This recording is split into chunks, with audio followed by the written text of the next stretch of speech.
I specialize in neglected tropical diseases and then in bacterial resistance.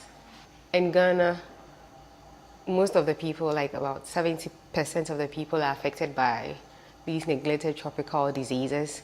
And then we lack the resources in terms of medication for the treatment. So I decided to go into discovering drugs that will be used to combat these neglected tropical diseases. I was first introduced to WIPO research in 2011 by the BioVentures for Global Health, based at the time in San Francisco.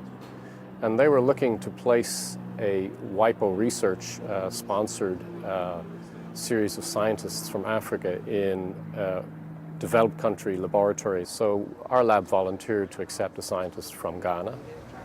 WIPO research leverages intellectual property in a broad sense. Often we have a tendency to limit IP to patents in our thinking, but intellectual property is much broader than that. And if you think about the process of research and development and what these researchers need access to, they need access to know-how, to laboratories, to data sets, to compounds. These are all things that we don't traditionally associate with IP, and yet they are related.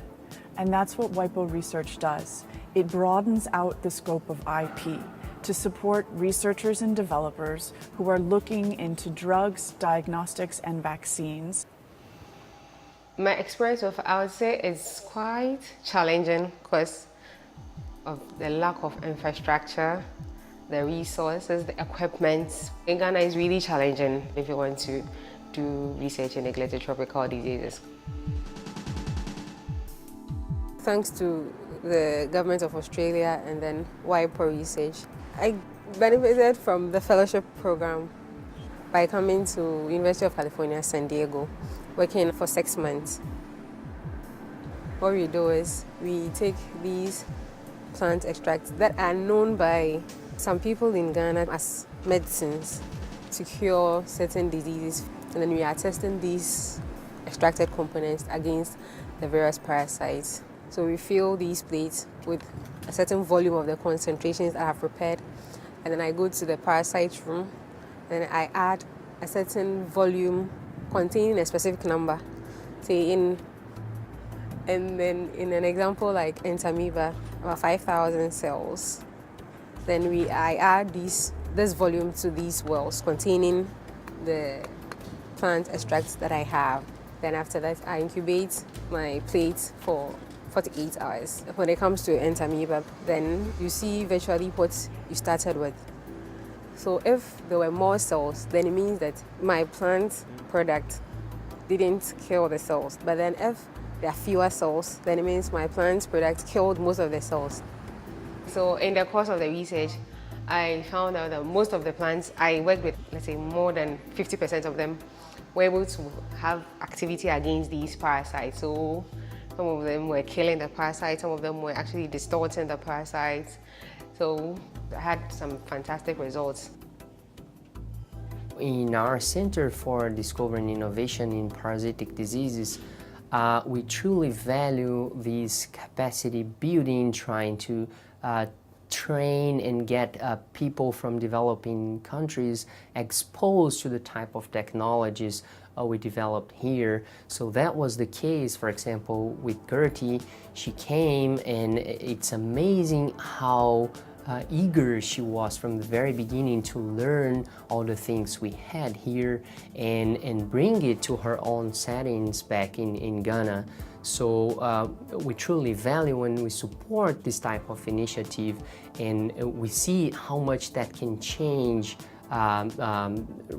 truly deep, not only on her formation, but also on building a new workforce on her local country.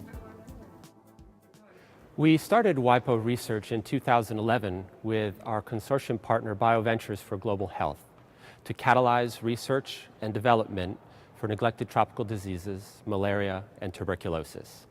Through this public-private partnership, which is global in nature, we make existing intellectual property available to researchers who need it. Tropical diseases is a group of infectious disease.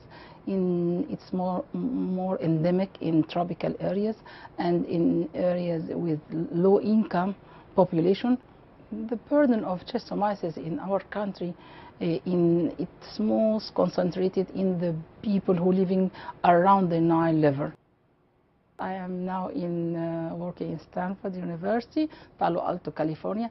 Thanks a lot to WIPO, which is the World Intellectual Property Organization, which helped me and bring me here really, make new research, new ideas and like that. And I hear about Stanford University. Here I learned too much, and this will help me when I go back to my country. So you have an example here of two different continents that share a common heritage, but most important, what they share is a commitment to contributing whatever they can to the control and elimination of these terrible diseases. I'm coming from an environment where most women are not in science. We are still campaigning and then giving women the opportunity. So with the skills I've required here, the time management, organizational skills, everything, I would instill that in my students, especially female students.